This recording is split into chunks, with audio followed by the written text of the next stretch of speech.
नमस्कार साथियों, स्वागत है आपका आपके अपने YouTube चैनल सुदर्शन में। और सुदर्शन में तो अपन जानकारी साझा कर रहे हैं अपने उच्च आदर्शों की, संस्कृति की, विरासत की, सभ्यता की और अपने पुराणों की और उच्च आदर्शों की।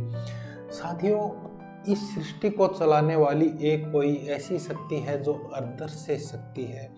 कोई एक ऐसा नियंत्रण कर रहा है जो हमें चला रहा है, इस सृष्टि को चला रहा है, इस पृथ्वी को चला रहा है। एक ऐसी कोई अदृश्य शक्ति है जो हमें दिख नहीं रही, जिसे हम परमात्मा भी कह सकते हैं, भगवान कह सकते हैं, खुदा कह सकते हैं, रब कह सकते हैं, गॉड कह सकते हैं, या जितने भी नाम हैं वो कह सकते हैं। व्यक्ति की आस्था और विश्वास उसे मजबूत बनाता है। यदि किसी के प्रति आस्था है, किसी भगवान के प्रति, खुदा के प्रति, उस रब के प्रति, उस परवरदिगार के प्रति, उस परम पिता परमात्मा के प्रति, तो वह विश्वास उसे कभी कमज़ोर नहीं होने देता। तो इसी को ध्यान में रख के आज का जो हमारा प्रसंग है, जो पटकथा है, वो उसके बारे में हम जानकारी साझा करेंगे। साथियों, एक व्यक्ति की नई शादी हुई और वह अपनी पत्नी के साथ घूमने जाता है, हनीमून मनाने जाता है। हर्ष और उल्लास से दोनों अपना समय व्यतीत करते हैं और फिर वापस लौट कर अपने घर की तरफ चलते हैं। वो अपनी पत्नी के साथ वापस आ रहा होता है। रास्ते में दोनों एक बड़ी झील को पार कर रहे होते हैं। तभी अचानक भयंकर तूफान आ जाता है। तेज गर्जना के साथ इंद्रदेव बरस रहे होते हैं। वायुदेव भी अपना उग्र रूप धारण कर लेते हैं।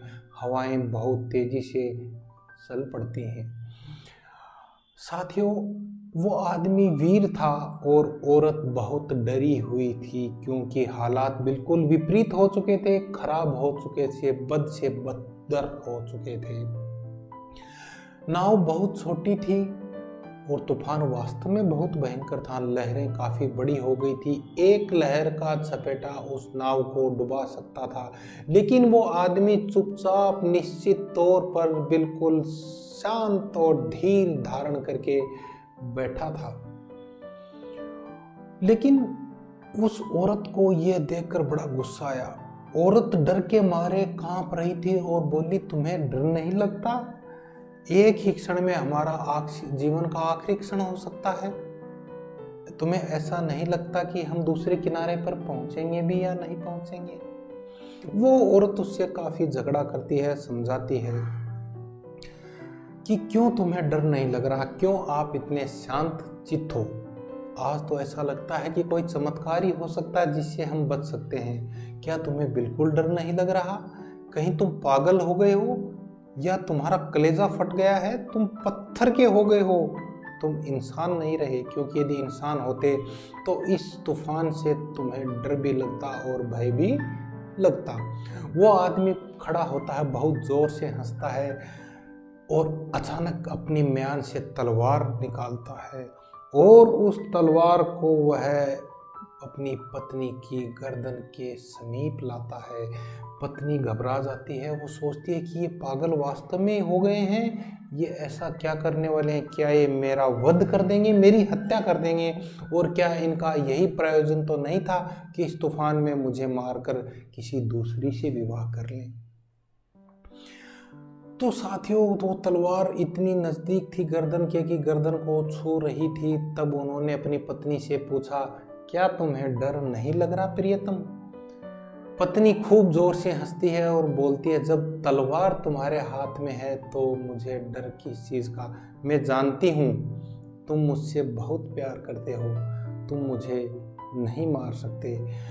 उस व्यक्ति ने तलवार वापस अपनी म्यान में डाल ली और बोला कि यही मेरा जवाब है प्रियतम, आप मेरे जवाब को समझो। तो महिला के फिर भी समझ में नहीं आता है। वो बार बार बोलती है कि क्या जवाब क्या था, क्या कहना चाहते हो आप? तो वो व्यक्ति कहता है कि मेरे परमपिता परमात्मा, मेरे भगवान जो है मुझसे बहुत प्यार करते हैं और ये तूफान उनके ही हाथ में है, इसलिए जो भी होगा वो अच्छा होगा, जो भी होगा वो उत्तम होगा। अगर हम बच गए तो भी अच्छा है और यदि हम मारे गए तो भी अच्छा ही होगा, क्योंकि सब कुछ उस परमात्मा के हाथ में है। वो कुछ गलत नहीं कर सकते, वो जो करते हैं वो अच्छे के लिए ही करते हैं और जो भी वो करेंगे वो हमारे भले के लिए ही करेंगे। हमें उस पर विश्वास बनाए रखना होगा। साथियों, व्यक्ति को सदा ही उस परमपिता परमात्मा पर विश्वास बनाए रखना चाहिए, चाहे हम उसे भगवान कहें, उसे खुदा कहें, उसे परवरदिगार कहें, उसे हम गॉड कहें, उसे हम यीशु कहें, या उसे हम नानक कहें या कबीर कहें। साथियों, ईश्वर के प्रति हमारा विश्वास सदैव रहना चाहिए कि ईश्वर ही वह परम शक्ति है जो इस सृष्टि को चला रही है, हमारा पालन पोषण कर रही है। जिस भी जीव को परमात्मा ने यहाँ जन्म दिया उसका पेट पालन होता है और वह अपने कर्मों के अनुसार फल भोगता है। इसलिए व्यक्ति को सदैव उस परम पिता परमात्मा पर विश्वास बनाए रखना चाहिए। वो जो करेगा वह सही करेगा, उत्तम करेगा। तो साथियों, आज की वीडियो में हम इतनी जानकारी साझा करेंगे। आपको वीडियो पसंद आया हो तो वीडियो को लाइक करें, वीडियो को शेयर करें और आपका अपना यूट्यूब चैनल सुदर्शन है उसे सब्सक्राइब करें। जय हिंद, जय मां भारती।